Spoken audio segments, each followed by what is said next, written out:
Hey everyone! Welcome back to the Don't Say series. Today's phrase is something we often say when we feel overwhelmed. It's too hard. While it's natural to feel that way sometimes, this phrase can shut down motivation and progress.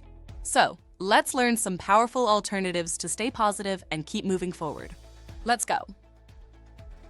So, today's phrase is it's too hard. When we say this, we're focusing on the difficulty instead of the possibilities.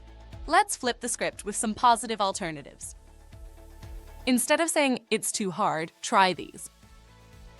This is a challenge, but I can take it step by step. Or, it's tough, but I'll get there with some effort. You could also say, I haven't figured it out yet, but I'm working on it. Or, it's not easy, but I'm learning and improving every day. See how these alternatives shift your mindset from giving up to building confidence? They remind you and others that challenges are part of growth. These phrases are great for tackling tough tasks, whether it's learning a new skill, working on a project, or just dealing with life's challenges. They help you stay focused and optimistic.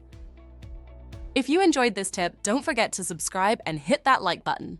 And be sure to check out the other videos in our Don't Say series for more tips to upgrade your English communication. Until next time, don't just say, it's too hard, stay motivated and keep going. See you in the next one.